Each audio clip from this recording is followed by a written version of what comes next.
So we're gonna hear what Next Door's watching. Yeah. They like the quite oldish music, like Frank Sinatra and all that stuff, and a bit of war stuff and that. Yeah. They're quite old, so you know. That's fair enough, really. So you might have to make allowances for the taste and the volume.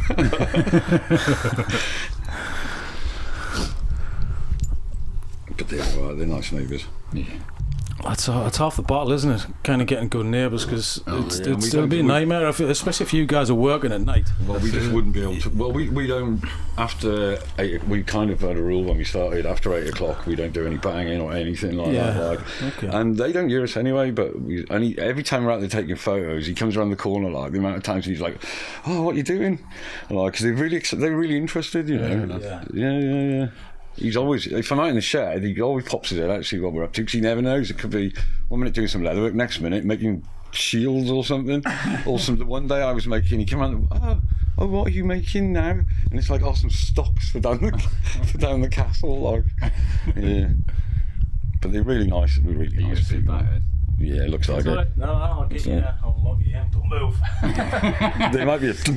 Get the head clamp. Yeah. Cool. Cool. All right, fellas. Is this when we run out of things to talk about? As soon as we start to record this, Every time I've been here, though, it's been fantastic, because we'll always kind of end up having an hour conversation after we do the shoots, or when we've kind of finished, began talking through it, and you're just talking about stuff and riffing and all that kind of stuff, and the similarities and what you're interested in, and because we could talk about music all day long as well. I know. That's my I just love it, like, and I always have.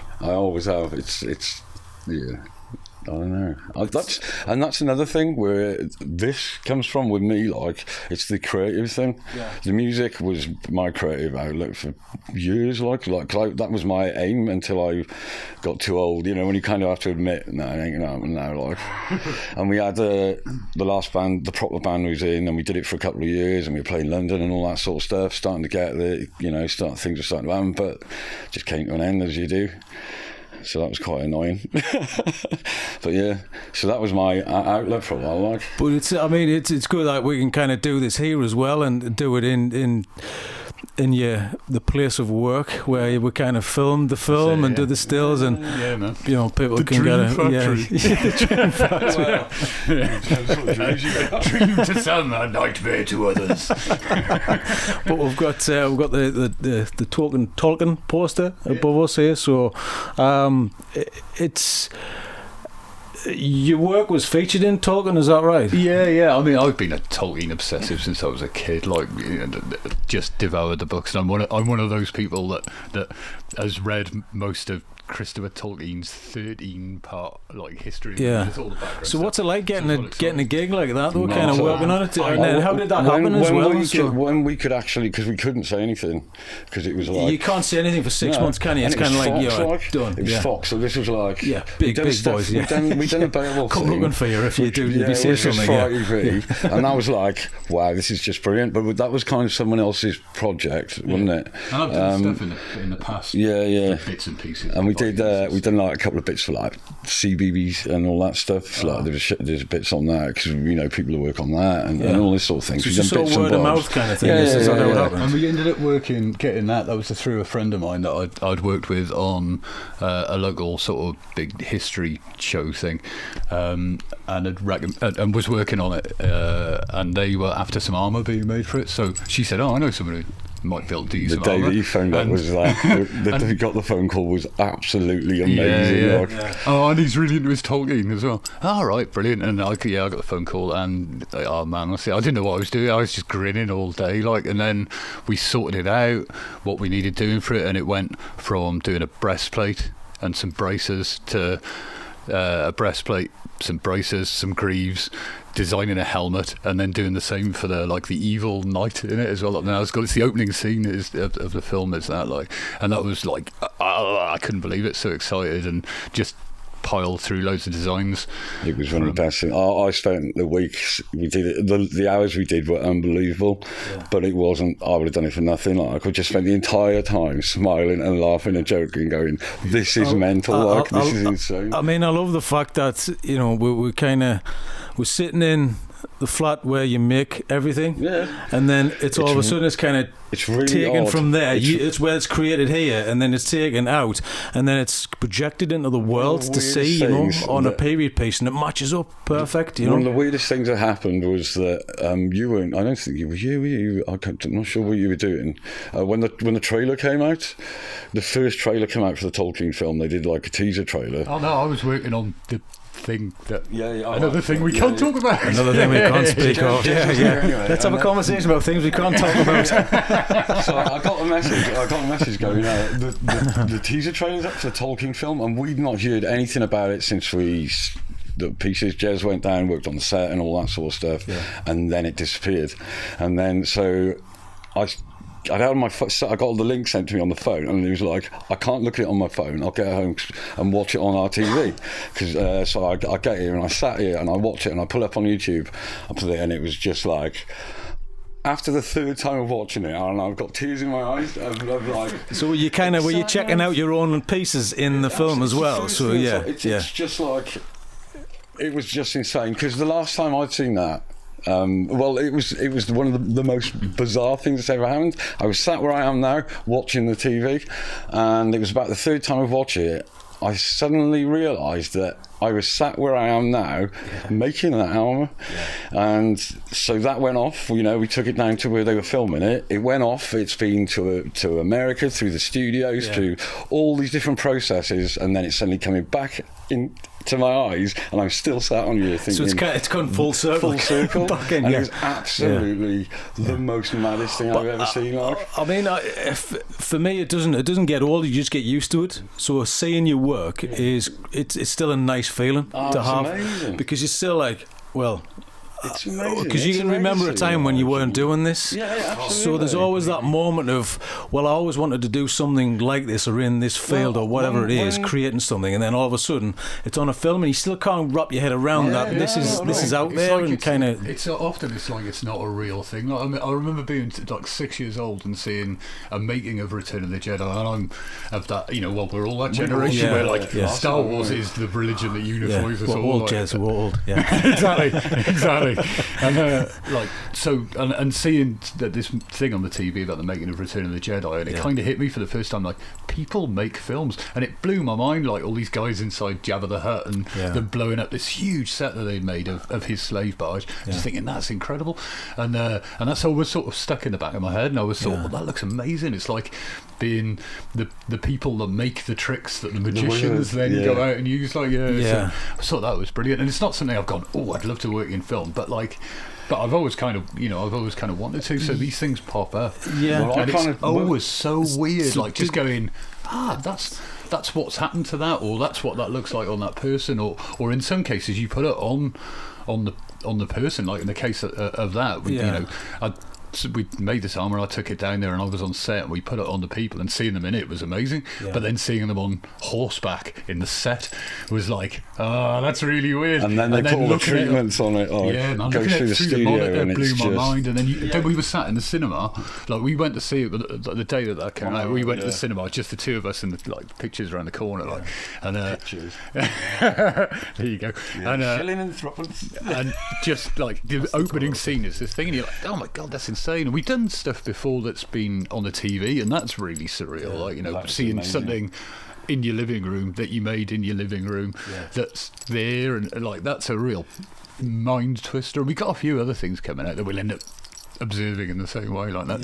It's genuinely surreal. Weird. But I remember because we obviously, it's really weird. I remember when we worked on Beowulf, which was the ITV series. Obviously, I'd never done anything like that. It was insane. It was stuff other people did. You know what I mean? These are jobs that other people did. You know, and Jez had worked in the leather suppliers, so he was like he supplied the people that did that. So it was like that one step away, and then then through somebody that Jez knew through the leather trade, we ended up getting asked down to give a hand to work on that, and then so that was great. All the excitement of it came back, and then the excitement just wears away. And it was saying to Tolkien. Yeah. And then out of nowhere, and it really was with Beowulf. Like, I was sat watching the TV, and the trailer suddenly came on, and it's. I don't know how you can describe that. The closest thing I can describe it is what it must be like to be in a band and suddenly you and your song on the radio for the first time. It's like, whoa, this is proper, if you know what I mean. It's not just, it blew my mind. But the Tolkien thing was like, when we could finally say, obviously we put a post up on Facebook like saying this is the big secret that we had, and I put on there, it's like when I was a musician, my dream above anything else was Saturday night Glastonbury main stage. Like, that is the epitome. To me as a musician, that's the peak that it gets. And as a leather worker, seeing your stuff in like a massively budgeted, full on Disney film. It was Fox, because Disney bought Fox out, and it was their first release as Fox under Disney. So it was like, and they'd been like showings in Los Angeles, and it was all like, this is absolutely crazy. How did you get? I mean, sat in there, I don't know, I saw it 3-4 times. Travelled down to Wales to take my mum to see it, and she hadn't been to the cinema for ages, and that was so surreal. And you sat there, and then your names come up and that, and it's just. That was good in the credits. So the only time you sit through the credits. We went. I'm part of a local Tolkien group because I'm a Tolkien nerd, and we'd organised to sort of go as a group, and then loads of my mates were like, we'll come as well. So we went to the Tyneside. Like, we were like, let's go and get comfy cinema, and we all went to the Tyneside cinema and watched it, and everyone sat until it came up on the credits, and they all cheered, and there was like other people in the cinema are all like, what on earth? Proper confusion. Well, if you're going to cheer, that's when you want to cheer.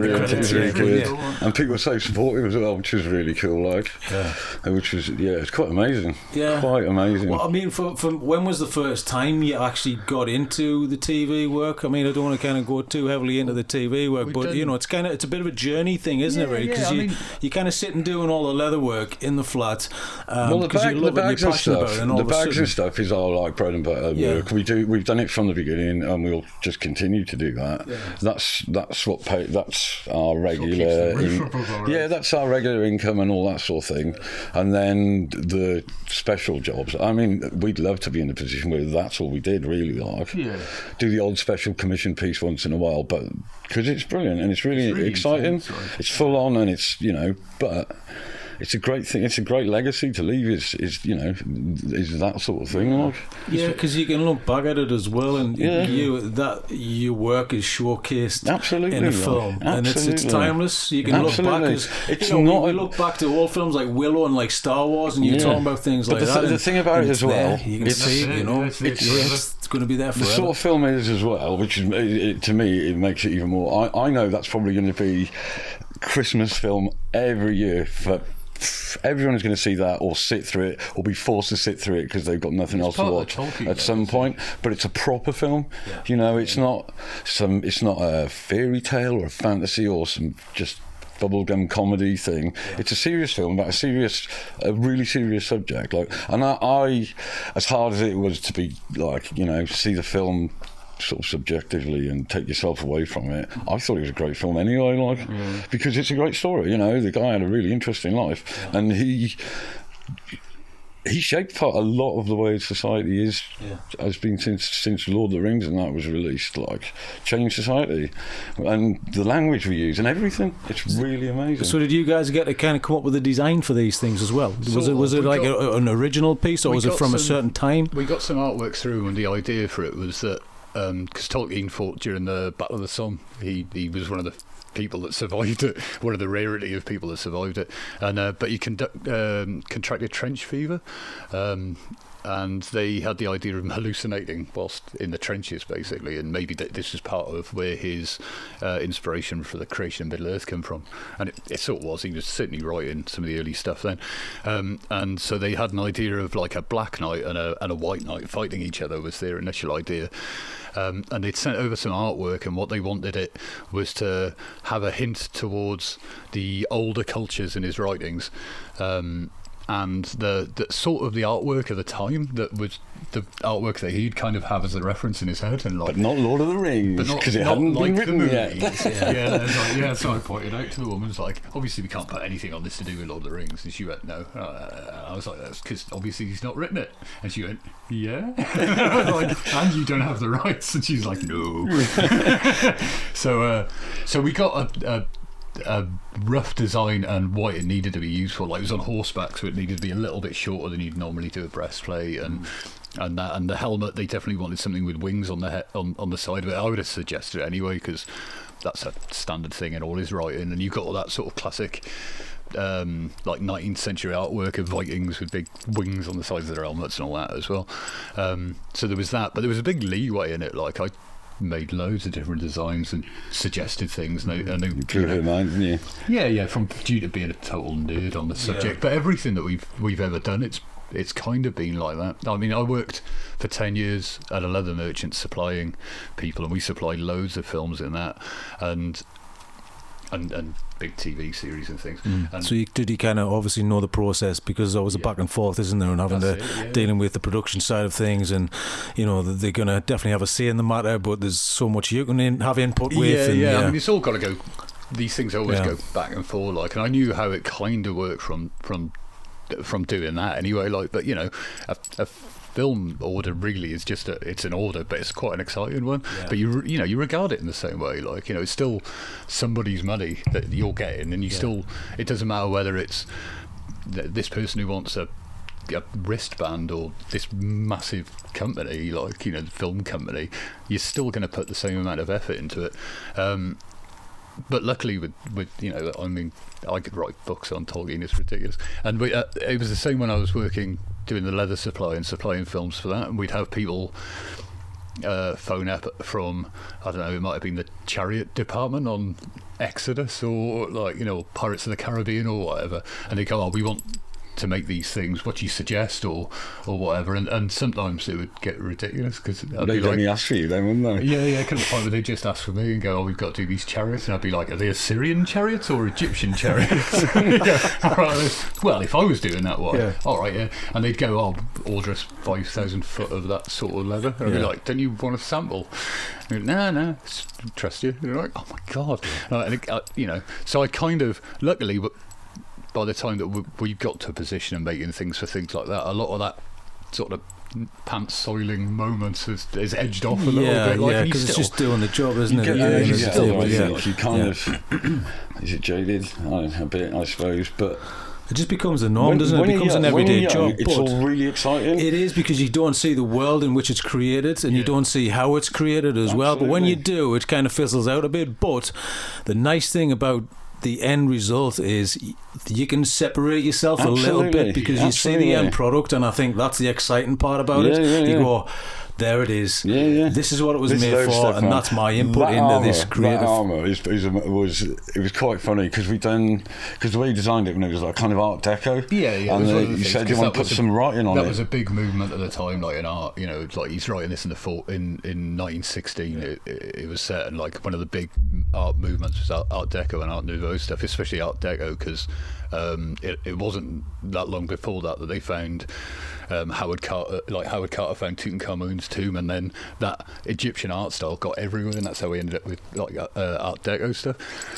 So I took the breastplate sort of shape that they wanted, and then put like an Art Deco sort of design on it, and she'd mentioned that she thought, oh, I wouldn't mind some runes on it, like, because Tolkien knew about runes, and I was like, all right, well, here's some stuff about runes, because I can read and write in runes. I want to, because I'm a nerd. I can't.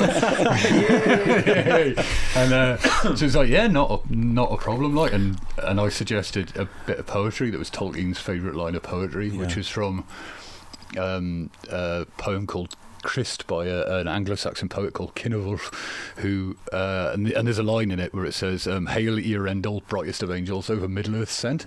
And in Old English, Tolkien read it as I think he might have still been a child then, like he wasn't, I don't think he was a teenager, and there was something about it that blew his mind, like that about those words and how they were put together in Anglo-Saxon. He just couldn't handle it really, and he spent the rest of his life trying to work out what that was about. So I said, "Oh well, why don't we put that on there in runes?" And she went, "Yeah, that seems great." And then we're watching the film, and there's a bit in it where he's staggering around as like he gets. I'll not ruin it, but he shouts the lines of that poetry in the film. I didn't know it was in the script because I didn't see the script. And I'm like, hey, put that in, but no one will see it. Like, you can't see any of this stuff on the screen. But you know, but there is underneath, because those pieces, because we did it kind of. We've got the leather that the armour's made out of. Then we have all raised pieces out of it, so you cut them out of another piece of leather. Yeah, because when you mentioned it, you kind of layered it up, didn't you? Yeah, thin layer over the top, and then you sort of two little rounds, so it stands out, and it gives it a sort of raised profile, and it's got a three-dimensional thing. It looks amazing. So we've done that bit, and then we had right on both bits where the writing was going to go. We were going to put another piece, so it was even more raised, and then you painted. Was it like a bronzy kind of? Yeah. So it looked like it was a metal plate on there. So I'd written layer to not forget, layer under both of them, and then just before we stuck the bit on there, I turned that into Slayer Rain in Blood. So both underneath that, on that great thing, it's got Slayer Rain in Blood and written underneath the thing. But it's there, like, you know what I mean. It's really cool. It's really just leaving a little mark that nobody. Well, unless you take that part, you never know. Unless they watch this. Unless they watch this. Like, How dare you? Because you can. But yeah. I mean, it's nice when we were making the film about yourselves, tradition, and the whole thing about. I mean, you've got a mug there, which that in itself has a story as well. Jez, the tradition mug. Oh yeah, I got given that. It was a friend of mine, Dave Gray. When I first moved up here, like I said, I'm a terrible nerd. And I first moved up to Newcastle from Wales, and I was one of those kids that had always done role-playing games and painted miniatures and all that. And I found a local live action role-playing group, a local LARP group, which is how I started doing leatherwork. Like, I was skint. Cross-country pantomime. Yeah, man. And I was skint, and I wanted some armour, so I'll make some armour, and that's how I sort of started. But that's how loads and loads of people started leatherworking. Yeah, most of the people I know that work in like armour stuff for films have started off doing that. Like, there's a big hotbed of nerd skill. Skin to nerds. So it's just for the fact of wanting to do it, pretty much. Yeah, you just got couldn't get it or couldn't afford it. Yeah, so you try and make it yourself. So you just make it yourself. And I moved up here, and amongst that group of people was a lad called Dave Gray, a bloke called Dave Gray, who'd been LARPing since it started and role playing since the 70s and stuff, and you get good friendships with these people, and I ended up knowing Dave until he passed away last year. That was, and his wife. Because we used to go around there gaming, and he always used to give me that cup. And his wife said, "I think David would want you to have this cup." So I've got that cup from it, which is quite nice. And it's got a beardy bloke on it with tradition. Yeah. Well, the thing, it's traditional. It's in the film as well, which is quite nice to put in. But what fascinated me is the traditional techniques that you use, and everything you said, with a little modern technique, because there's a little sprayer which you kind of spray the colour, just to add layers and levels and textures, and it's just that visible texture in a sprayer coating as well. But I love the fact that all the tools, which I'm sitting looking at in front of us, it's all there. It's all just the only traditional. difference is the materials that those tools are made out of, more modern. The designs have really changed. They don't need to change. They're good at what they do. But do they need to change? No. And the sewing machine there, it's like 100-year-old sewing machine. Yeah. We don't need anything else. I mean, part of our thing is like our bags and that is we hand stitch. Well, I hand stitch everything. Jez tries, bless him, but he's not the best. Yeah. But no. I hand stitch everything, and it's like I've done it for a good few years now. So kind of my stitching is most of the time I'm quite happy with it. Because you mentioned that the leather will only let you stitch as fast as you can't because of the thickness as well, and because you can get even like if we were doing a bag, so you've got one piece of leather as the back piece, and then you sew in like a gusset to that. It's part of it could be a lot easier to sew than the other part of it, and it's the same piece of leather, and it's not. It's just a natural material. I've done loads of like woodwork and over the years like joinery, all sorts of stuff, a bit of stone masonry stuff and all that, and it's you're working with natural materials. It's the material tells you what you can do with it. You try and do anything else, and good luck. The chances are it'll just not be right. Like, because I mean, you were both kind of brought up in Wales as well, and there's obviously there's a little kind of thing there about the tradition and being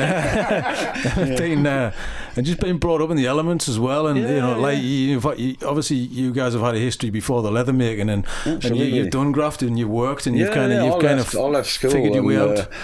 I don't think I had a couple of days from the day I left school to the day I started on the building site, because my dad went, no, you're not sitting on your backside, because it'll be, the longer you leave it, the longer it is. And I just went. I signed up on the got on the YTS at the time, the youth tea making service, and really luckily I was at the place with loads of other kids of my age, all left school. None of us had any. We didn't know what we wanted to do. My dad kept saying, get a trade. It doesn't matter what you do then, you can always got the trade to fall back on. So I thought, right, I'll try and do carpentry.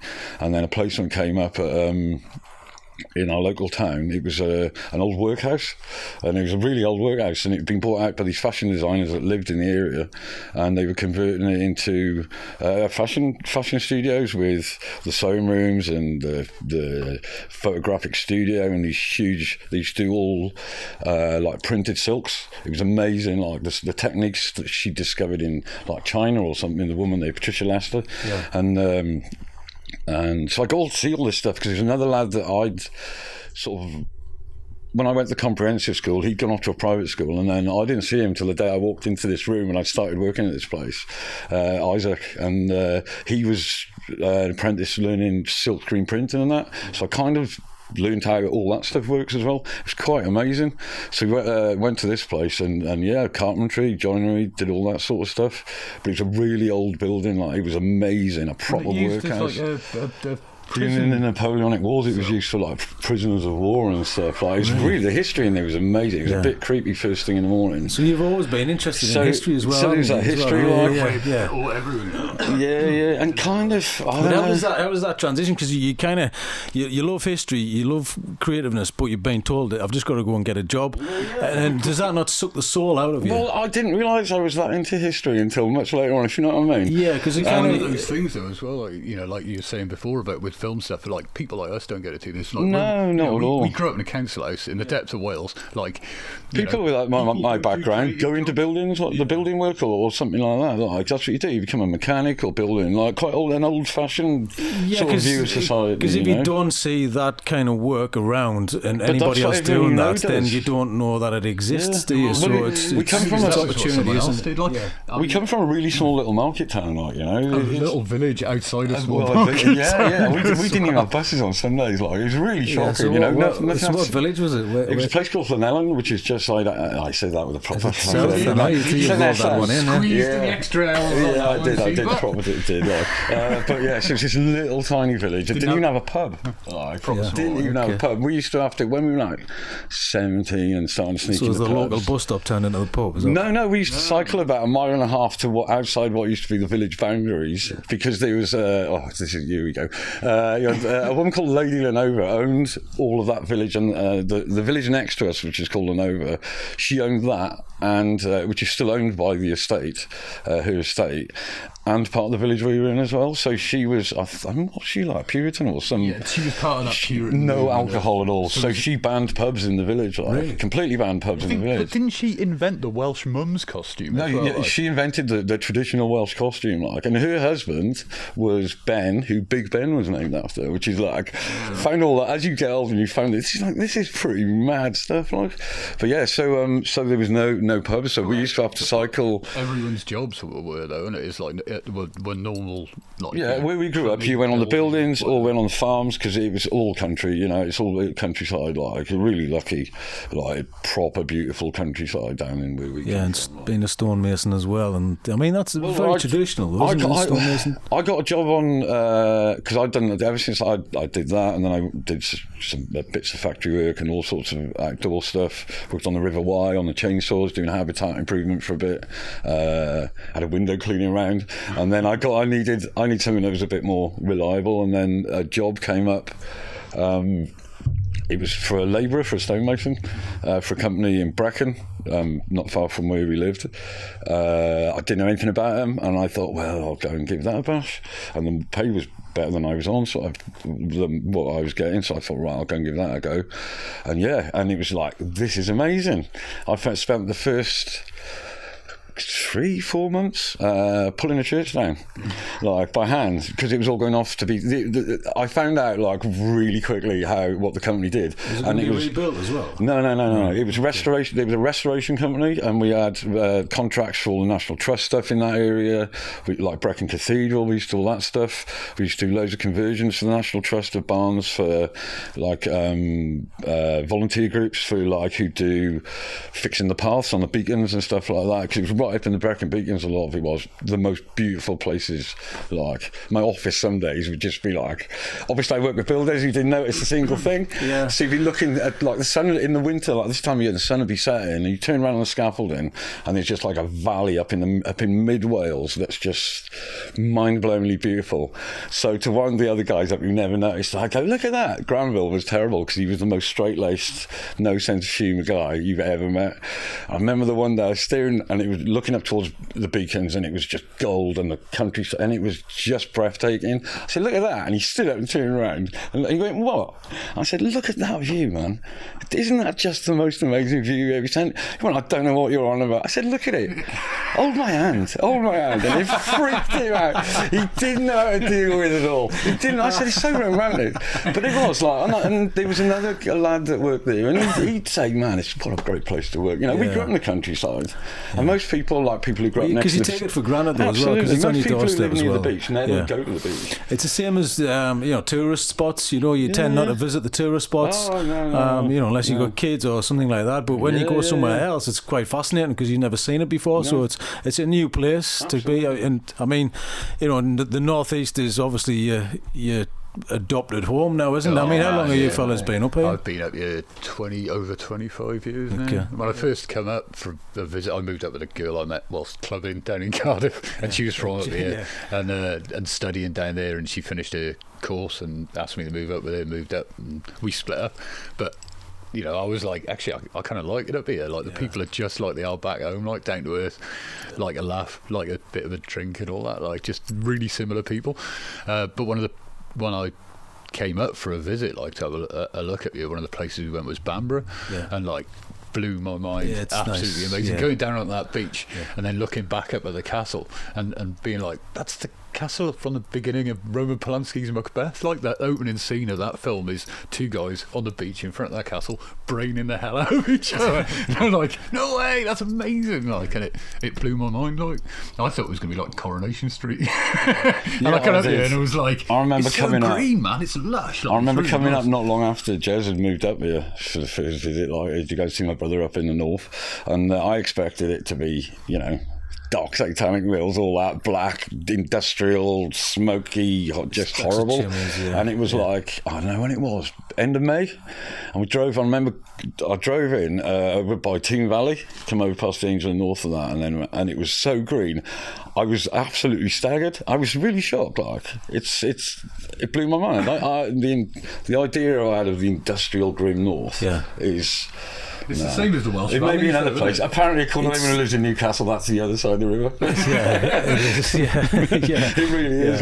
But no, it's incredibly green. Well, there's always something new to see as well. You can kind of keep visiting places over and over again, and everything has its own kind of little style in it, in a way. So you can go to Durham, Northumberland. There's different areas in Northumberland as well. Really different. And the longer I stay up here, the more that I see that. I mean, I do a lot of, when I'm not doing leather work, I do a lot of work through museums and schools and various other things, doing history stuff, like getting dressed up like an idiot and explaining about history in ridiculous ways, or sword fighting or whatever.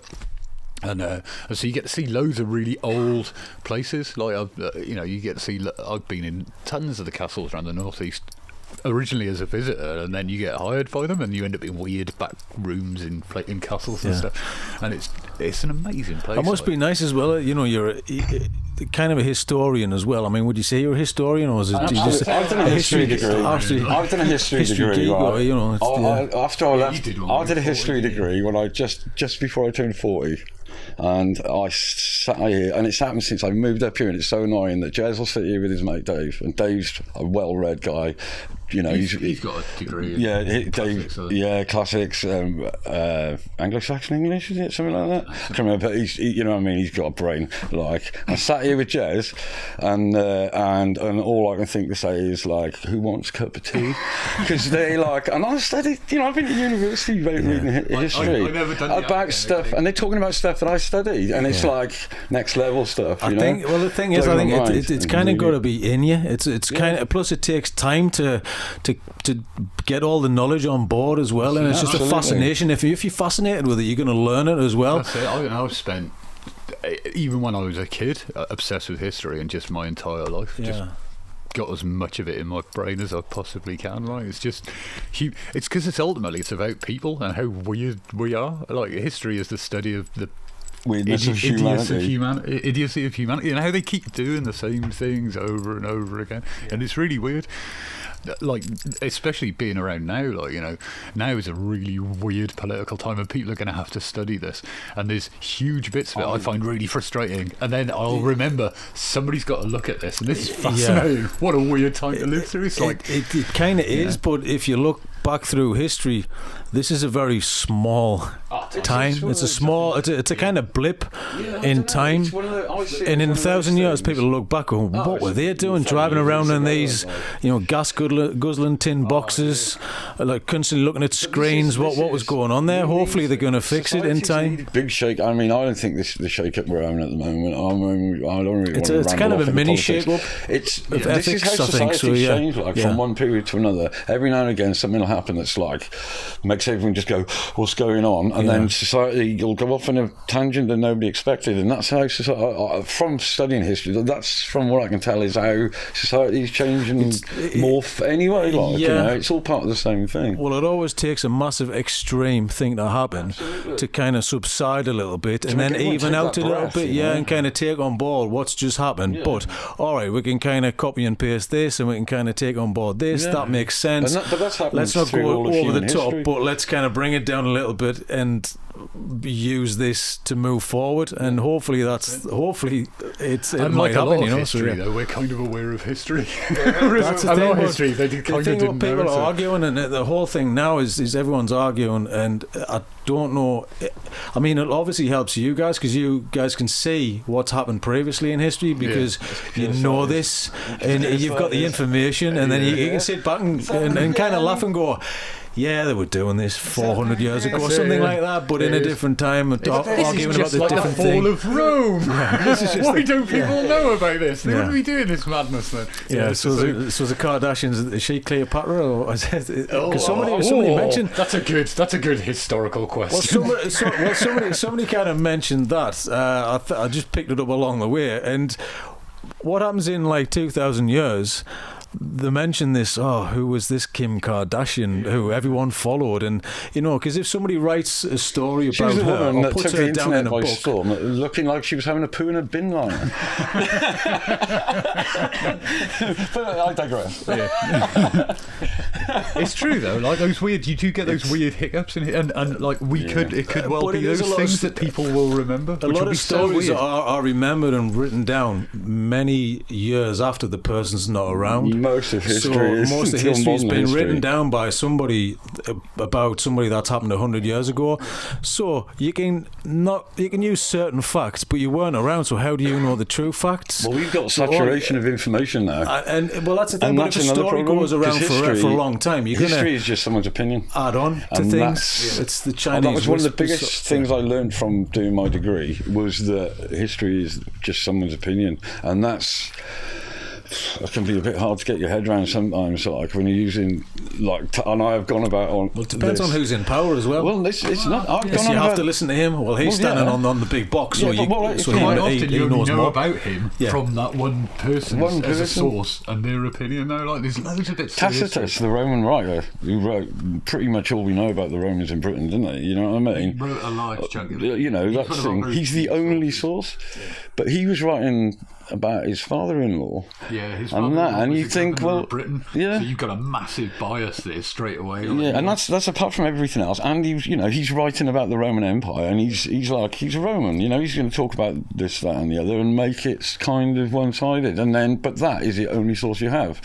What do you do? Yeah. Like, you've got nothing else. It's like, imagine if, I don't know, the Sunday Sport was the only sort of in years to come. That was the only source of information. And you had nothing to reference to say that none of that didn't actually happen. That's just, and that's history. Like, but it's the thing I feel like when you watch the news stuff now is I've felt for quite a while that I'm aware of living in historical times. I think everyone's time is a historical time in one degree or another, but I'm ultra aware these days, and I have been since my history degree. It is, because if you think the invention of the internet and how long we've come since then, plus we've kind of managed to completely destroy the world through fossil fuels in 100 years? Possibly 80 years, maybe. It's quite impressive. 80 years, it is quite impressive. You've done it under 100. Yeah, this world's been spinning for quite a little longer than that, and you managed to do it within under 100 years. Well done.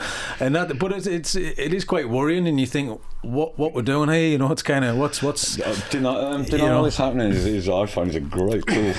Coping mechanism is just you know what I mean. Hope someone sorts. But it is. I mean, I used to go. I mean, growing up in South Wales in the 80s through the Thatcher years and all that sort of stuff, and seeing what was done down there, and it's exactly the same in the North East.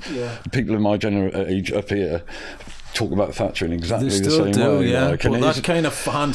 The thing is, that gets drip fed through the generations, but without the real understanding and knowledge and history, the sons are complaining straight away just because they've been taught that. But that's a bad thing. You really need to experience it and understand it on a daily level to have a proper thought process about it. I remember the collections in school for food for the miners and stuff like that. And I was I don't know, 15, just about to leave school, and left school with no jobs, which is why I went on the YTS.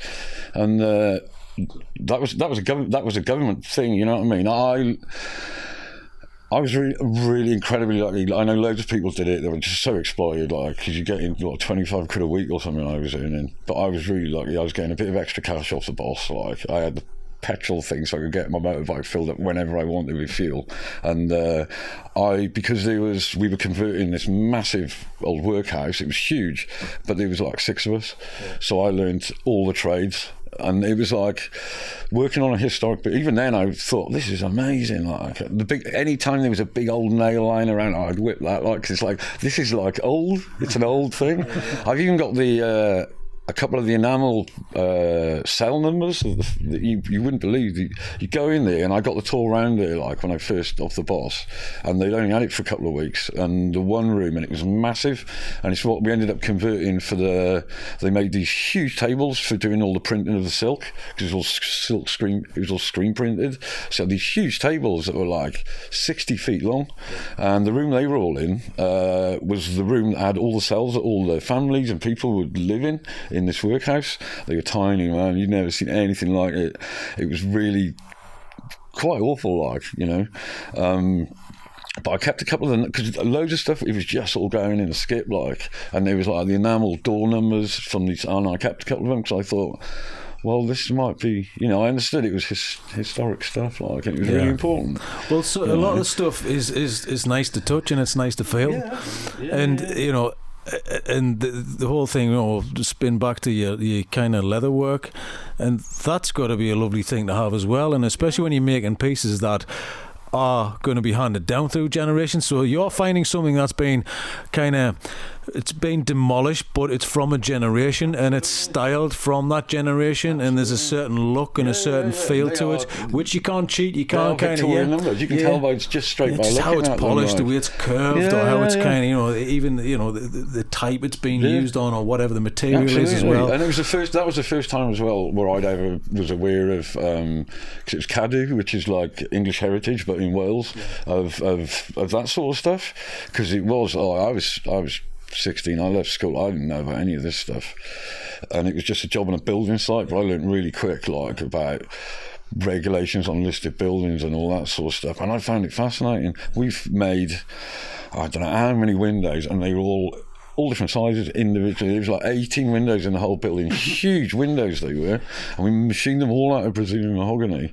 That was just a load that he bought as a job lot, the boss and we made all these windows, and every one of them was a different size, because it was not made during modern times where everything is uniform and everything's, and we took the roof off, and that was amazing, and put all new drains in and replaced the drains that were there when the building was built, and you know what I mean, doing that sort of stuff. So do you think, obviously, the skills that you picked up back then, everything, I mean, every job I've ever had pretty much has led me to the leather, has led you down to the leatherwork, because working with your hands, and it really has. Because that's the thing. Apart from maybe the chainsaw, and I've not figured out what I can use that for, but I'm sure there's bound to be something. Well, there's a tree behind you might need a little attention, so seriously. But it's nice that you can. It's just that experience thing, and being hands on. And understanding materials, knowing a craft, knowing how just to have a respect for something as well, having a fascination with history and hands-on tools, textures and materials, and then it kind of lends itself really to craftsmanship. It really doesn't matter, if it's leatherwork, stonework, if you were kind of whacking a piece of steel, I think you would still put the same amount of effort and passion and love into the thing. Don't see the point of doing something half-assed and we've always, even like we've done, like I said, we've done bags from the beginning, like that's been sort of our staple thing, hasn't it? And improved them from the beginning as well, and we're almost at the stage now where it's like, right, we need to design something, because we can't. I like our bags now, whereas before they were good bags and all, but I don't know. You kind of want to create something new, and you want to kind of keep developing something. It was the same with the music. You never finished writing a song. The creative process never ends. The creative process never ends. I mean, there's never going to be an end game. The final piece, which is going to be the best piece in the world, and then you get to that piece, and then you want to create another piece. But that's good. You get ideas while making that piece for the next thing. We're constantly like, why don't we do this? And things get changed up. Yeah, because that might not work for this piece at the minute, but you know for a fact I can actually use that for something else. Mad ideas, and it's just money and time that stops us, really, isn't it? Well, it is, but it must be fascinating to kind of get a little bit of a bit more of a creative freedom on working on film work as well, because layering things up. Had you ever done anything like that before you started layering stuff? We've done that sort of multi-layered thing on book covers and on a couple of bags and things like that, which is kind of how we got to the point to be even able to suggest that really to them and go, here's some sample pieces, like, cause we drove down to Liverpool, didn't we? Yeah. And that was within a few days. The most insane job interview ever. And I had to drive down. I took down a stack of these are different textures that we could use or whatever. So that was. So you had to take stuff down, and then kind of. She was expecting one or two drawings, I think, and it was a box of stuff. We made sample pieces. So you took stuff down to kind of show. It's like, no, we're going to go down there, and we're going to get this. We're going to blow her mind, we really are. She ain't going to expect, and boy, she didn't know what to say, really. Have you had any ideas? And Jez just goes, and pull this massive stack of stuff out. And we got some samples and did, because this was like 3 days before, wasn't it, or something? When did you do all these? It's like, yesterday? And she couldn't believe it. It was a dream project, really. So you want to put more than, because you're thinking you're just going to go, there's going to be somebody else who's got like 50,000 samples or something like that, So it was just like, there was no choice really coming up with that amount of designs, because they all forced their way out of my head. She didn't know which to pick, did she? So, she was a bit kind of stuck with it, because there was so much, wasn't there? You mentioned as well, Jez, you kind of, when you were working on it, you were just around and you kind of got mucked in. Is that when they asked you to kind of stay on the shoot? we went down for the initial interview thing, got the job, came back, and from the very first phone call to me going back down with a finished armour was 10 days, and that included a drive to Liverpool and back, and like it was a bit of a rush. 2 suits of armour in that amount of time, and it was. I mean, that's pretty tight. Like if we were just if we were just making during that time, that would have been a bit of a squeeze. But as it was, we had all this other messing about to do.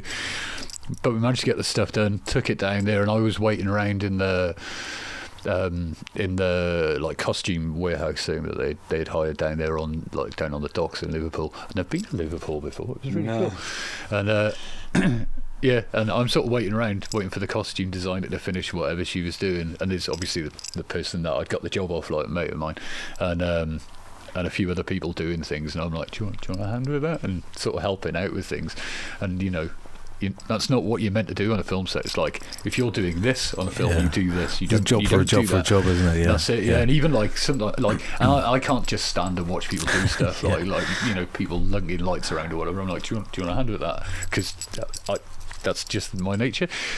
And so I was down there, and there's people sort of doing things and lugging stuff around. It's like, oh, do you want a hand with that? Oh yeah, if you wouldn't mind, And then later on it wasn't the designer, but her assistant was like, I've noticed you helping people out with stuff. It's like, yeah.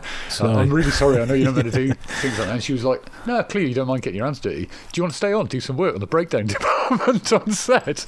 Like, yeah, too right. Like, so yeah, initially it was another week on set, making things look knackered and worn out. Yeah, making stuff old and knackered, which was quite good. And then muddying soldiers down, because they had you got 100 extras on there on some days, but the sets were on a First World War trench set, so and you have to make them look appropriately muddy.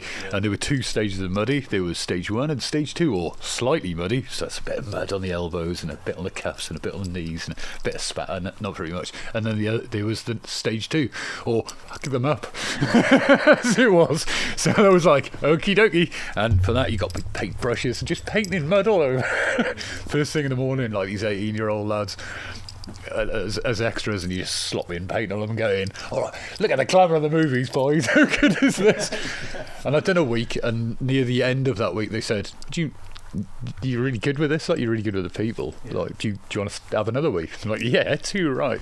So yeah, and that was, so I'd done bits of breakdown on like the blanket that Tolkien's wrapped up in. Well, there's 3 of those that were the same, and yeah, and a scarf and various other bits as well as that. But it was really weird, like, because you're on this fake set, like in the middle of a ploughed field. In the middle of a ploughed field, and this that is the song. It was really surreal. Absolutely incredible, like muddy, just insane trench. These trees that look so realistic until you're a foot away from them, and then you're like, it's a fake tree, and there's like dead horses and mangled soldiers and piles of dead heaps of corpses, bags that look like corpses. Unbelievable. And like there was a crater that was filled with bodies. So the set was incredible, like when you're on it, and you've got all these like 18, 19-year-old lads as extras in First World War gear, and then the captains who are like people my age, all with moustaches, like the older soldiers that were there. And like it was really weird every time on set, but especially when I'd be by myself. If I'd go off for my lunch, I'd always make sure I was by myself, so I'd go, right, take this in, you know what I mean? Like, you're never going to do this job again, like, so take it all in. And I'd sit there and I'd be eating my food, and I'd look around, and you'd have, they're 18-year-old lads, they're extras, but they're dressed like First World War soldiers who are 18 and covered in mud, and just being 18-year-old lads, like, oh, I can't get more pudding and all that, like.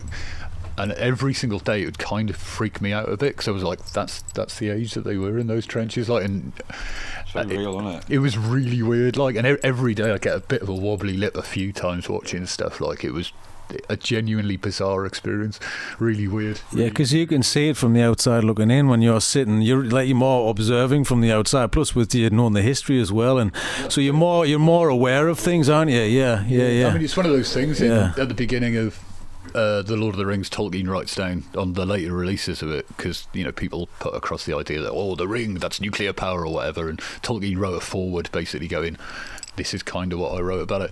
And in that there's a line where he says, by 1918 all but one of my close friends were dead. Like, he went, that was his experience of war, was just all this death and bloodshed, and he was, he's a young man as well, and so you see these people in the same position. There's like no way you go through that, like that set and not be hit with it. Like it really weird, like really genuinely strange. So I mean, have you worked on reenactment stuff similar to that as well? Yeah, but it doesn't have the same feel because you haven't got the amount of people, so you don't get the feel of teams of environment.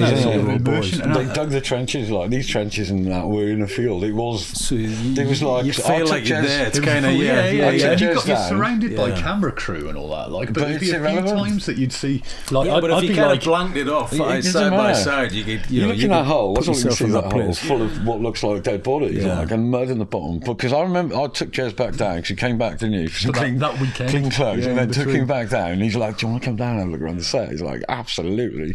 Get down there, and it's just a big ploughed field with a bank in it, like like an Iron Age settlement. This huge bank, and you can see bits of rigging and stuff and tree stumps sticking above it, but that's it. So Jez goes, we go down here and we walk around this bank, and there's just an opening in it, and it was like looking at the Somme with the duck boards, and like the guy goes, watch them fall off there because it's up your neck, like and it was all that, but it was just incredible. When you get right up close to stuff, it's just absolute piles of rubbish, but from a couple of feet away, and it's as far as you can see. And then you've got all these film people there that you've seen doing that sort of thing on the TV, which makes it even more surreal. But the whole of it was amazing, man. It was it blew my mind. And I'm a bit obsessed with like the First and Second World War, especially the Second World War, but seeing that, after watching that sort of stuff on the TV so much, like proper footage of it, and then seeing it, and to me it looked no different. It was what I'd seen it, that those people, that was their lives for years, like. And like we were watching was it Les Chants Grold, the Peter Jackson thing that he did, where he computerized a lot of the footage, like I saw and that. It's just I've seen it colorized it all. What a piece of thing, like, and it looked like that. It's the same thing, and it really. And I remember sitting just before I left in the car eating the sandwich, watching this guy dressed as an officer on the horse, and he was behind where they were, the stables that they had there, and he was just practicing some stunts, like, and dressed in the kit and that, and it's just, I don't know, can't describe it. Weird. It's very weird. Yeah, because you see these things. It's like looking into the past, proper, genuinely looking into the past, even though, and you know that it's not real. Because you see them on screen, but there's always that kind of, there's a certain look, and it's in the TV box, and there is a distance because we don't see that on a daily basis, but then you turn around and you're experiencing, this is actually what it was like, and these boys were the same age, and this is what people would have seen. Exactly the same scene. So that must be it's kind of a bit of a hit, isn't it? It's different when you're standing in front of it to looking through a TV. You know it's not even close to what it was really like. We all got to be warm and dry at the end of the day. You got enough of this. They were given thermal packs to these guys, but some of them, like, they're extras on a film set. Like, it's like, your job today is to lie in this muddy trench with like water up to your knees, like, and you're going to be in there all day, like. And that's what I'd always say to them as well, like, this isn't the First World War. You're not going to get shot for cowardice if you go, actually, I'm a bit cold. Like let people know. They'll look after you. Look, every day imagine every day you're tired, you're hungry, and you're afraid every single day. That's your life. And you've been there for a year. Like, plus you've seen people dying around you, and you're just wondering when are you going to be next. Well, one of the things as well about watching the sort of more modern sort of war stuff. And that goes back to history again, like, is you see the people that came back from the war, and the psychological damage, kind of, all of that, all those people and the injuries and that, and you think, this is modern with modern, well, what we look back now is quite old medicine, but at the time, cutting edge medicine, all the reconstruction stuff in the Second World War with the pilot, the guy, I can't remember what his name was. They called his guinea pigs, and he was the guy that like advanced plastic surgery with World War II pilots that were shot down. Like, because when your engine explodes, you're getting it in the face, like. So because the engine, the fuel kind of sticks to you, doesn't it? And the flame, they just come straight back at you, like. So you have all this stuff, and the states of people who's come, physically, emotionally, and all that, and then I think. So what would it have been like to come out of the Roman army after 25 years of fighting? with nobody to go, right, we need to sit down and have a chat about this, because tell us about you. No, that didn't happen. There's a farm, and please don't go near any, just don't go in public, because you'll probably kill a few people. Do you know what I mean? The damage from then to when you go back in time, it's the same thing, because then people have been through the same horrors. I try to think what the people after, like something like Agincourt. Yeah, exactly. You got those proper slaughters, all with the Roman stuff, like when you got the Roman army, and like there's fighting against Hannibal Barca, like the Battle of Trevia, and that in a day, the slaughter on that one day of Hannibal Barca against Romans, like the killing rate, and it's all by hand with swords, wasn't equalled until the machine guns of the First World War. And you just think, how do you come back from that as a person after you've like manually yourself have killed all those people? We have no idea how people cope with this stuff in the past. Like, you know, all you can assume is that you've got entire cultures of trauma, like genuinely traumatized people, like, you know, and then they're like, oh well, let's go to the arena and watch people killing each other for entertainment, you know, like history. Yeah, because you could possibly understand why that wasn't such a crazy thing back then as well, because this is nothing compared. We're getting used to this every day, so absolutely. We want a little bit of revenge or payback or something like that, and it's just entertainment at the end of the day. Well, that's their level of entertainment. It's possibly a way that they sort of process this stuff through. Yeah. You know what I mean? I have no idea how people cope with these things. Like standing in a crowd, shouting and booing, and kind of just taking out your energy to some people. Yeah, football. A little bit of football match, isn't it? Yeah. You take out your frustrations of a week at work. I'll never forget the first time I came up here with you, and we were walking through the middle of Newcastle, and in the middle of Newcastle you got St James's Park, Newcastle United's ground, and I hadn't, because I'm not a football fan, I certainly wasn't in those, I had no awareness of it whatsoever, and we were walking through the middle of Newcastle, and it was down by the Haymarket, which is quite close to the stadium, and suddenly there was this and it was this, and it sounded like what I imagine the Colosseum in Rome sounded like, and I went, and they stopped me, what the fuck was that? And he went, oh, it's just a stadium, and it's like exactly what I meant, because it's still people making the same noises, and it doesn't matter if you're cutting someone's head off, kicking a goal. That's things, you know, someone's lost his head. Tribal getting together thing. Like, the thing is, that was pretty common then as well. Like, you know, you got in ancient Rome, there was a big problem with it's just mad, chariot violence, where people would go and see chariot things, but they, like, chariot teams were divided by colour. You had blues and reds, greens and whites, I think it was the four main ones, and you'd have your team, like, you'd be like, come on greens, like, and there'd be riots like of these people going mad at each other, but they would, like, loads of those people would have served in the Roman army at some point. They, you know, they'd all be carrying knives and plugging each other, and we think about football violence now, like,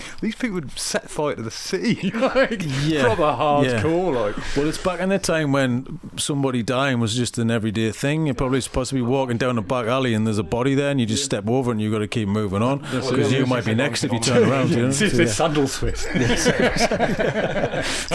Cheers, mate.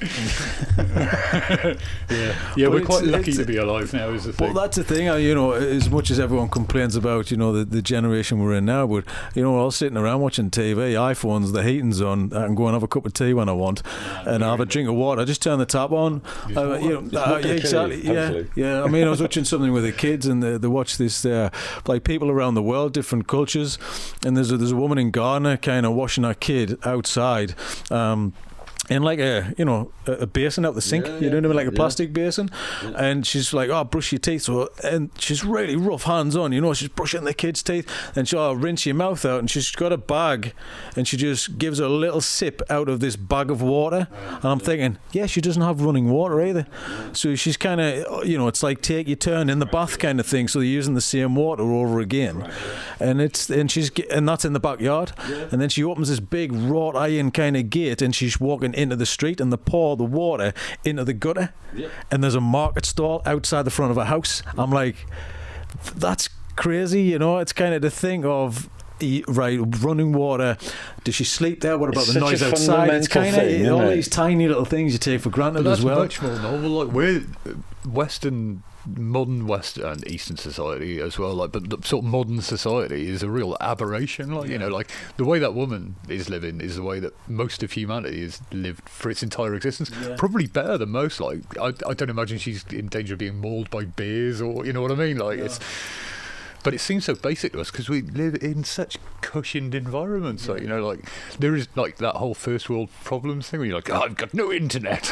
Yeah. Like, oh no. Yeah, my 4G's down. Seriously, I mean, I'm the same. You know, it's nothing worse when you need it, but if you take it away for a few days, you sort of don't miss it. You know, I know a lot of people who now they're taking like Facebook off the apps, and the you know, the kind of the managing the social media. It's like anything though, isn't it? You get overexcited with a thing and then you've got to go, okay. And I think we do that as a culture, like as it's part of why I like fishing. Is you can turn up a leg somewhere. Oh, I can't get a phone signal. No, I turn it off and go out the car off the phone. Yeah. And then it's really weird because if you have a couple of days without it, I sometimes don't want to put it back on. And that's really weird because I know that it will draw me in, and that seems to be... Yeah, because you're going back into the real world. It's like everybody, when they go away to another country or they go travelling, they're like, you know, they come back and they've got a braid in their hair or something like that, and tattooed kind of a couple of piercings and a new tattoo. And then you come back and you go, oh, my life's going to be different. But give it a week or two. You're just back into the flow of the society that you're surrounded by.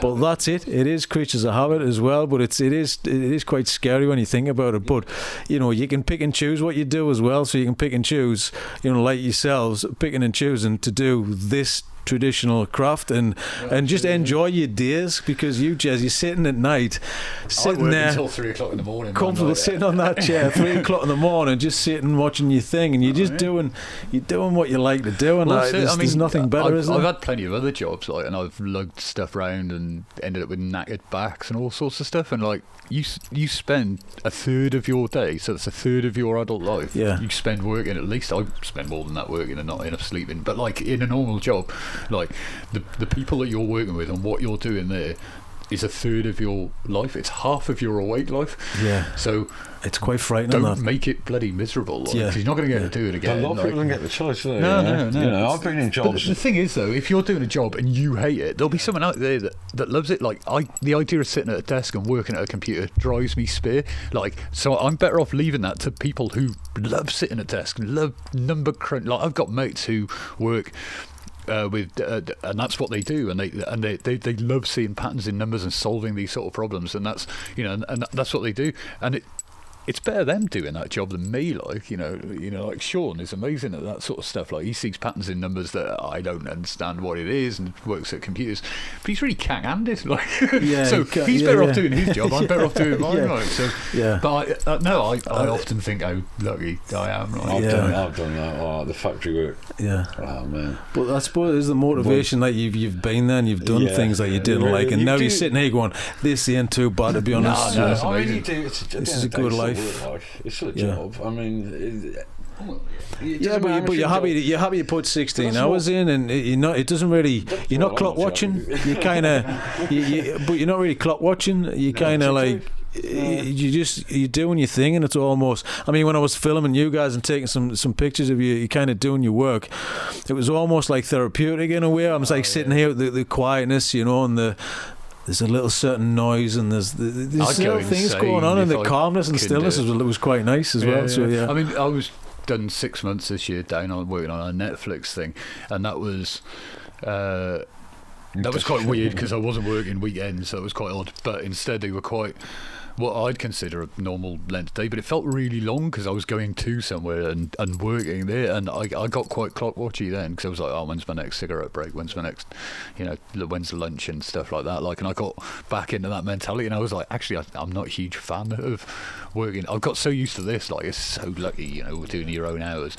It's not working is the problem when it's your own hours. Like, you're like, oh, you know, like, well, that's the thing, because you're on someone else's time when you're kind of doing a job like that. But it's nice to dip in and out. Well, you've got the luxury of dipping in and out as well. So that's quite nice. When you get something like that, like a you know, film or TV job, and if it is elsewhere, if we're not lucky enough to do it here, like you do work around their hours, and it is quite strange. Like, I mean, that was really weird, and being in a big room where you're you have other, luckily for our thing, it was other leatherworkers in my bit, and we were part of a big costume department.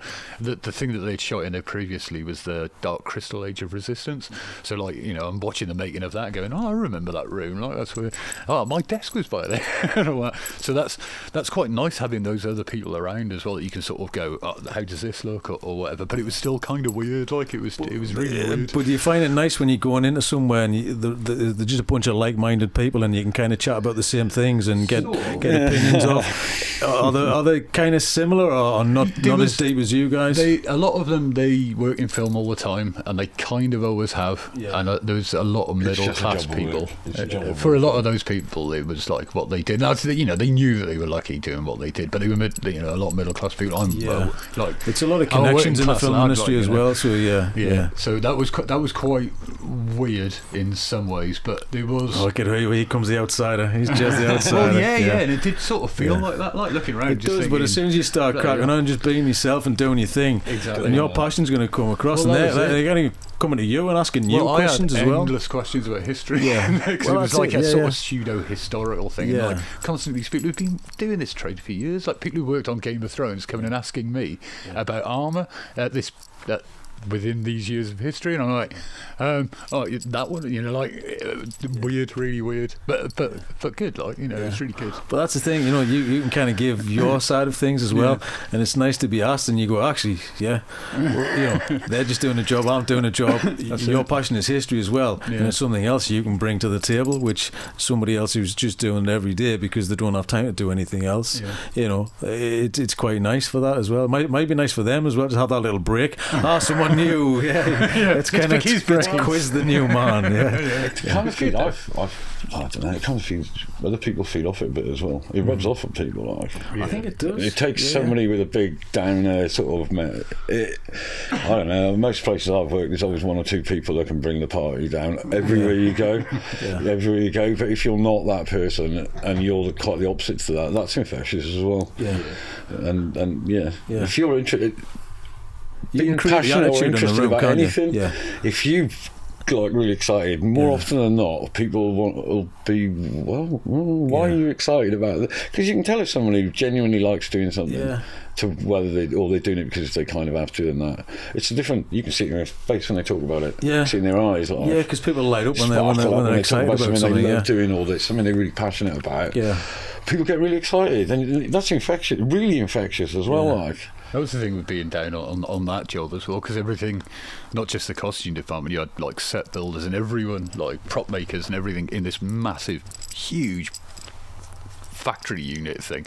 And like, you know, you'd be walking around and walk past the department, there'd be a load of people, I don't know, making a arch for a building, or making a load of skeletons that had to be in a tomb, or, you know, like, or people making certain bits of costume, and be like, oh man, I want to do that. I want to paint that shield. Can I come and paint your shield? Right, and that's just amazing seeing all that stuff. Like, I had a sneaky look around because I was only down there for a week, like, and before we left, I said, Jez, I have to go and have a look around the sound stage, like, and have a look at the sets they were building, because I thought I might never get a chance to ever do that again. So have a quick sneaky look.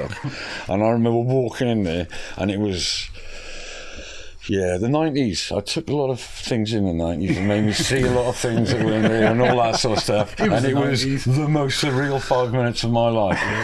Really, like, I can't even. There was a roundhouse, right, and it was just the back of it was expanding building foam with sticks stuck in it, just a pile of rubbish, and then you just walk around this corner and it's a proper roundhouse, a massive roundhouse with the interior of a roundhouse with the front of the roof and everything, but no front on it, so the film camera crew can, you know, the film, but it's dressed and it's like, and it all looks like it's real. Next to a bit of Merlin's Tower. It's real, and then there's a bit of Merlin's Tower there, and they're building like I don't know, it's a church thing, and this stuff it's real, and it's dressed with real things, and these people have made all this stuff, and I can't even tell you how weird. I came out with it and it was like, that just like happened. It's really, it was so surreal. I can't tell you, like, but I remember walking through there, and then over the week we were there, and because they'd have the doors of the sound stages open most of the time, so you're watching what people are doing, and I was just thinking from all my experience from doing the carpentry and all the different, I thought I could probably turn my hand to most of the jobs in there.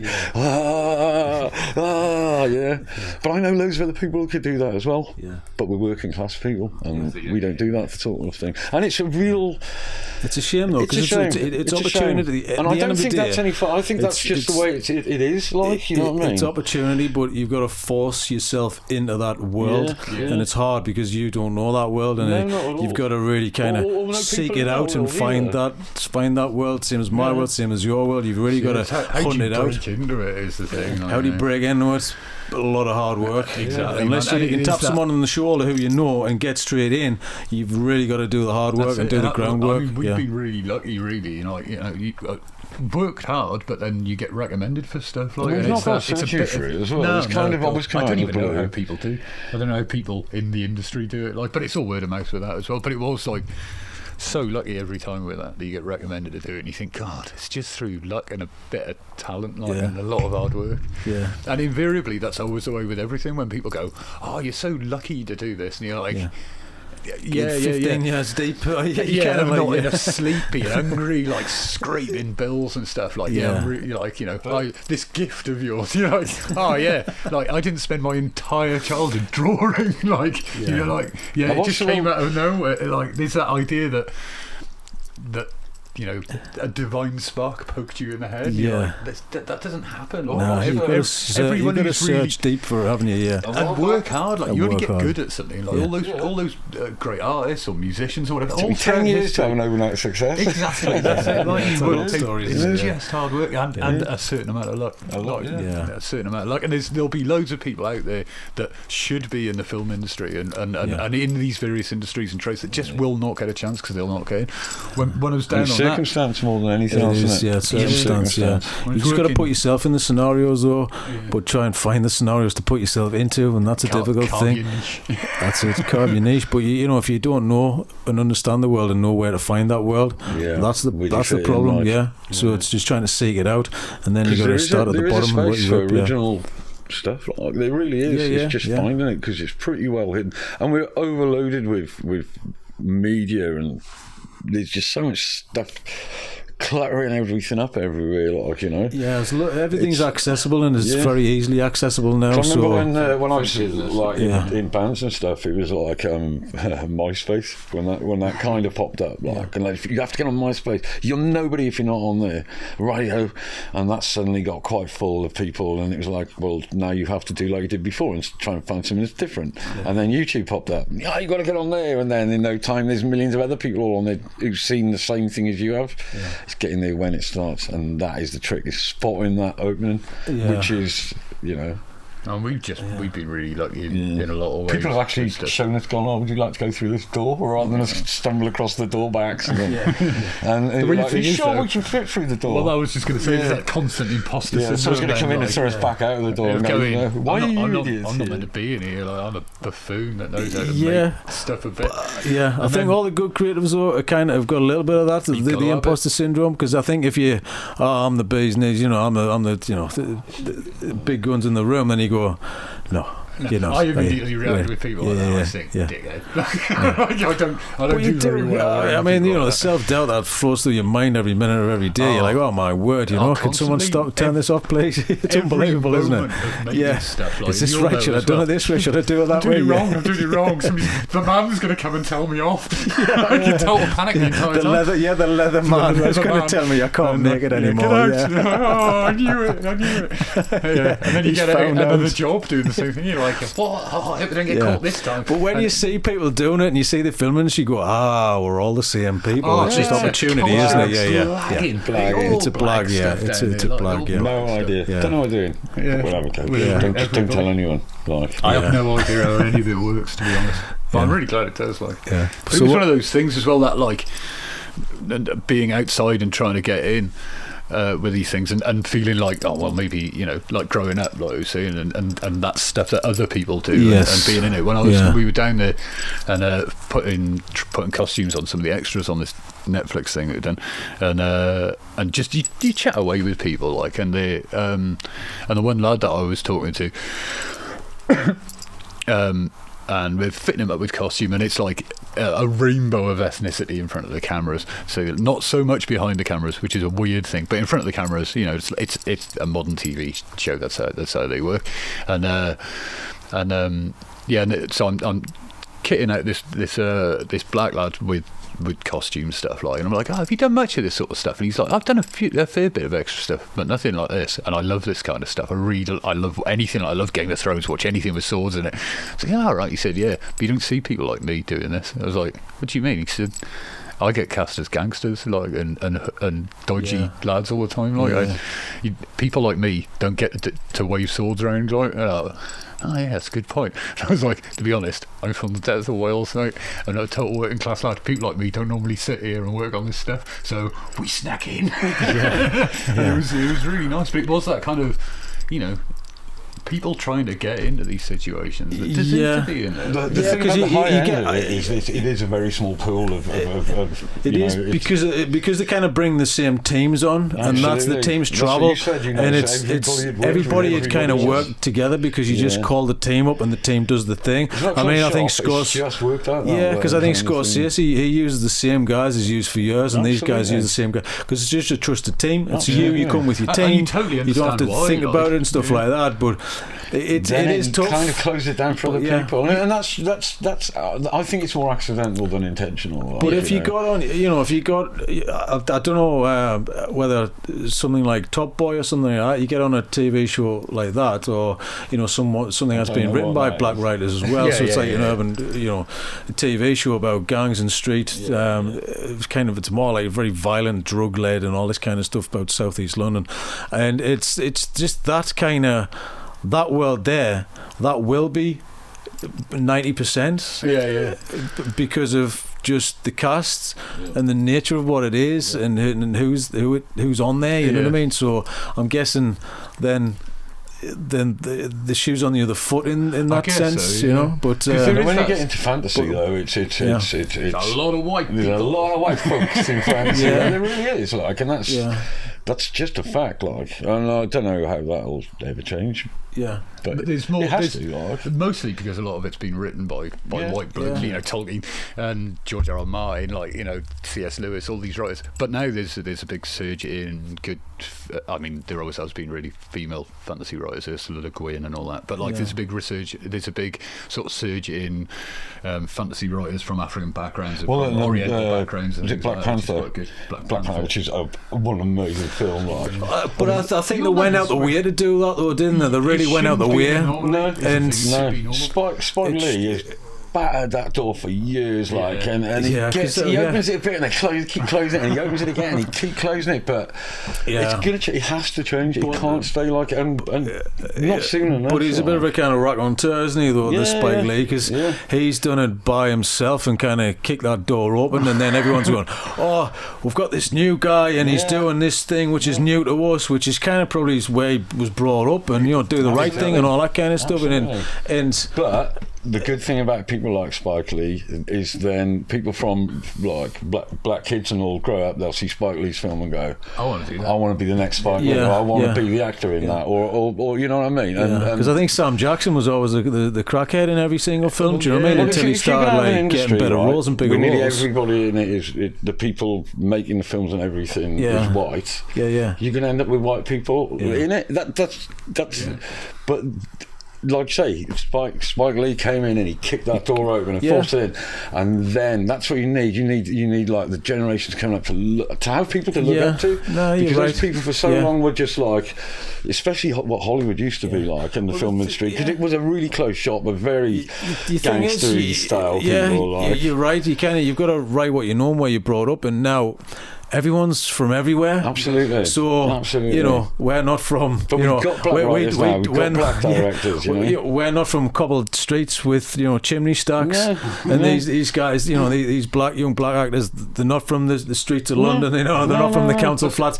It's everything's changed, you see the news, the knife... Shakespearean actors on stage. Exactly. It's the knife changed, issues that we've got at the minute. Well, I don't know what it's like to live in South London with and having to live that life and be around that environment. Those were when we were kids. Yeah, but that was different. In Wales. We got attacked by sheep. Also, but you were sharpening sticks back then, though. That's the thing. It was an environment thing, wasn't it? Yeah, stabbing each other with them. As a 50-year-old white guy, lived in Wales, I can't tell. I've got the clue what it's like to grow up in that environment, because it needs people from that environment to tell what it's like. It does, and we are getting there, but it's too slow. Yeah, but the thing is, it's about majority as well, and if the majority of people from that area are that ethnicity, then that's the story there, and that's it's the same as in Wales.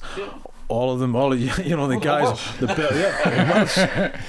white guys, kind of, working in trades, working in this, working in that, and that's the environment that you brought up in, like miners as well. That was very much everyone was, because of where you lived, everyone was in the mining industry. Absolutely. Everyone was down the mines, working in the mines. And it was like a community. So there's no difference to inner city street kids, but there's a ton of inner city white kids. In its city, it's like we live in such I don't like to use the term mongrel society, but we are. We've got melting pot. We've got. Well, it is because of the amount of people now. It's going to dilute along the way, So. But that means then we get to other people's views of the world. That only makes the world better, isn't it? It's only other people's views. I know a lot of people's views of like immigration, multiculturalism, and that is whatever they want it to be. I have no idea, but my opinion is it, especially being like from a creative background, is like, bring it on. Like, this is more stuff. This is more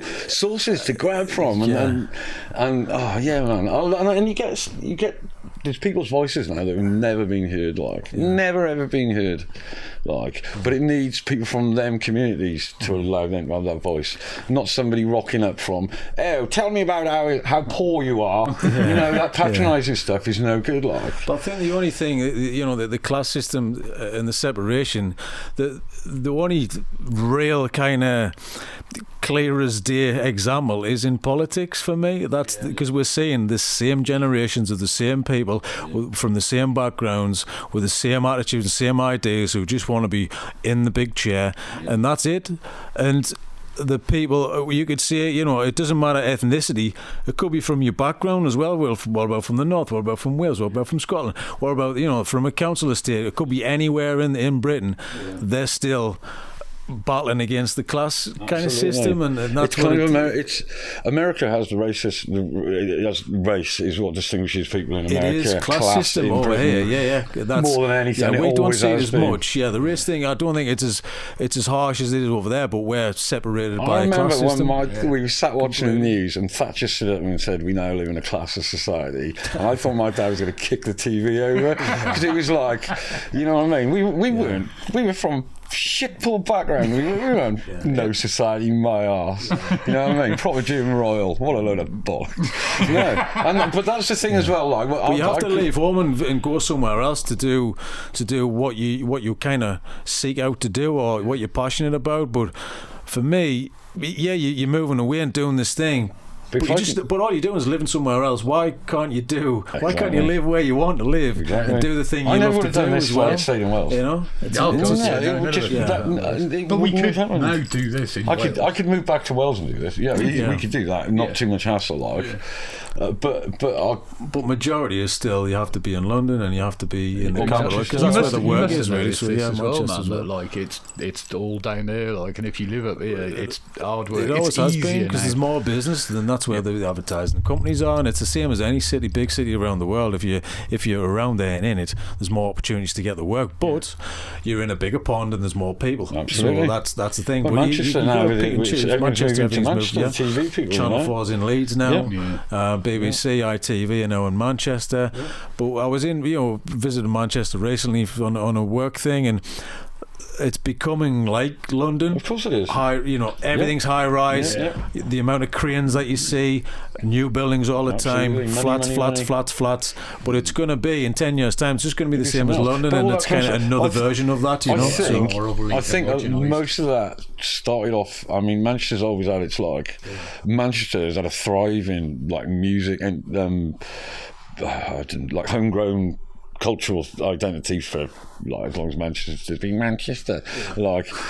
But then you had the 90s, you had the late 80s and the 90s, and with the Manchester thing, and the music scene made as well. everyone go, check this place out. Yeah. I know everyone and their dog who went to Man. The amount of people I know claim to go to Hassy. I think it was definitely the music scene that put them on the map. Opened it up, and then you had Tony Wilson, who was Tony Wilson was he was managing the Happy Mondays. He flew the flag for Manchester, like, and then you had Factory Records and the Hacienda, and loads of those bands would go nowhere near London. No, from Manchester, they have to come here, and it scared the shit out of I think they were scared to go to Manchester as well. Exactly. Yeah. So then, but that opened the door, and then that stuck Manchester on the map, and it's not turned back ever since then. Like, it's been a bit sweet, but now the TV people, and it's all.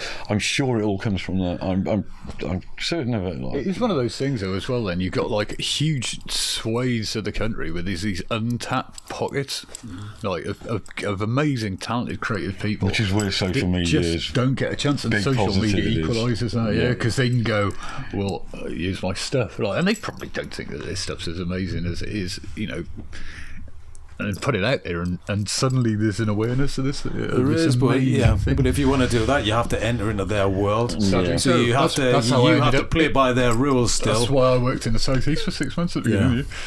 Didn't want to, like, I'd rather have been here. Luckily on other stuff we were here, like, so it's you've got to go there. Mohammed has to go to the mountains sometimes. So what's next for you, fellas? We've got the run up to Christmas now, so there's lots of people ordering bags and pouches and things, Christmas presents, so that's quite nice. We've got some stuff pretty much every year. We get some work from Kinran, big local history show, we've got some stuff for them at the beginning of next year. There's a few things coming out that we worked on, both by TV and film stuff. So that'll be cool. Obviously can't talk about it, they make you write sign stuff. You say it's called Cursed. I can't say it's called Cursed. It's on Netflix. And there's another thing as well, an Alan Moore thing. That's quite good. And where's the best place to find you? Because I know you're not heavy on Instagram, but you're heavy on Facebook. Is that right? Because I normally put the tag up with Instagram, and I'm like, these fellas. Like this is one of those. I tagged in today, but you were kind of like.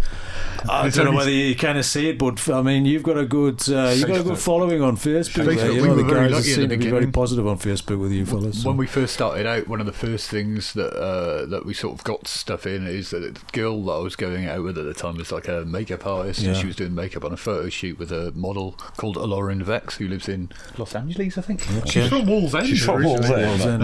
And they were doing a shoot over here, and said, have you got any leather stuff? It's like, yeah, you're right. And that was just as we were sort of starting, wasn't it? Yeah. Didn't know she was. I didn't have a bloody clue. Turned up with an IKEA bag, like full of leather stuff, and they'd done a shoot. That's actually from that photo shoot. There's a photo up behind it. And then there was and that got put online, and I thought, right, who is she? And I looked her up, and I was like, bloody hell, she's got 35,000 followers on me. I like saying. And so as soon as that appeared, we got a big burst initially. And then there was it? I can't remember what the magazine was that had. It was an online magazine that had countless numbers of followers, and we got a photo in there as well. There was stuff on that. And Dog Beauty. And it was like that was amazing watching the numbers got on your Facebook. It's a unique kind of following as well. You've got a unique sort of. We have an excellently weird group of people that are a bit like us. In like you've got like. There's people who are right into their fantasy stuff because we do a lot of fantasy stuff, and then there's a lot of things that appeal to like neo-pagans. There's a lot of stuff that appeal to craftsmen, metalheads, historians, reenactment people, models, burlesque performers. You've got all these like weird mishmash. I don't know what. Like, I'm glad that they all like some weird stuff. Yeah, and that's brilliant. Like, I love it. You get all this weird feedback and like from all over the world, and then we send things, as far as Australia and everywhere in between, which has been really nice. To Scandinavians. That was quite weird, yeah. Yep. Sending Viking stuff to Scandinavia. To Scandinavian countries. And you're like, I don't know. So once again, another one. That's another one of those things where it's sort of, a bit of skill and a lot of luck. So it's mainly Facebook where people can find you. So it's Ancestor Leathercrafts, is that right? Ancestor Leathercrafts on Facebook and Etsy as well. We've got Ancestor Leathercrafts on Etsy, and that's a kind of stall thing. There's a bit of stock on there, but never a huge amount of stuff. But yeah, mostly Ancestor Leathercrafts, and chuck stuff on there. Maybe next year might start doing a YouTube thing. Okay. Showing leatherworking techniques. That'd be good, yeah, just how you make and stuff like that. That'd be interesting, yeah.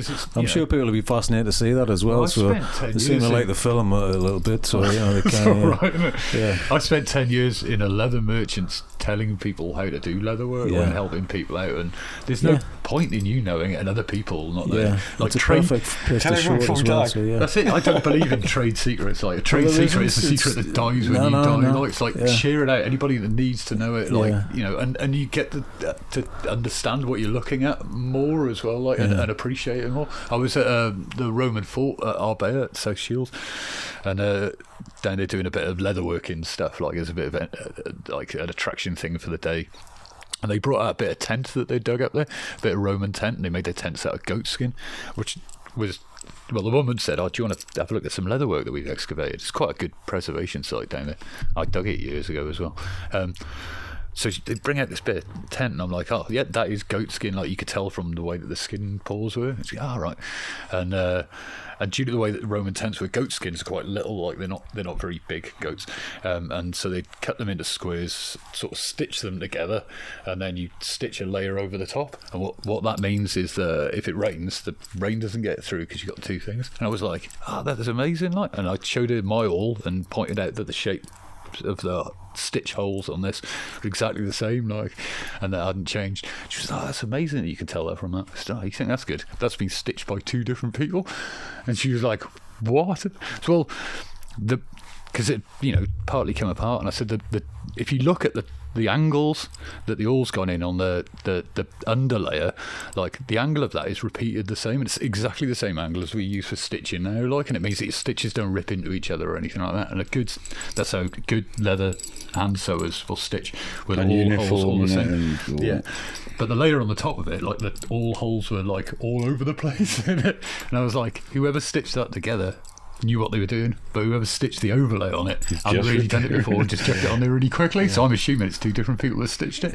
And she was blown away, and I thought, well, the more people now, like that you can let know about these techniques, the more they'll appreciate stuff like that, like what different sorts of leather is and things like that. And it's nice if other people are making it, because it's a really enjoyable craft, like, working with your hands and making things. And it's not, I can spend a few hours there making something, and unlike being, if I'd spent a few hours on a computer, at the end I can go, there's a thing, and it's a useful thing, and it could last forever, haven't you? Yeah, and it's a nice, attractive thing, and if more people get that, be able to do that in the world, that's a brilliant thing. I still find it funny sometimes. I'll look at something after we finish it, especially taking it a good while doing, and go, that didn't exist a couple of days ago. That's mad. That's it. But everyone should have the chance to have that. So I figured there's a sense of achievement at the end of the day as well, when you've got that final get thing on the door with bags. That's what we do. We hang it on the door and steer it. Back, look at it and go, look at that bag.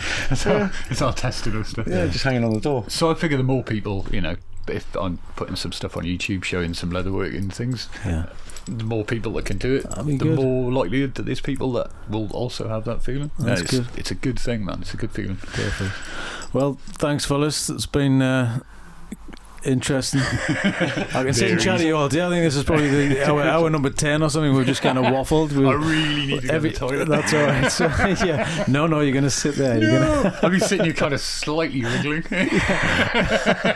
There's a plant behind it. Water that up. You don't want to encourage it to grow anymore. All right, great. Right, fellas, I'll let you go to the loo. I'll see you soon anyway. Brilliant. Thank you. Cheers, man. Thanks a lot. See you later.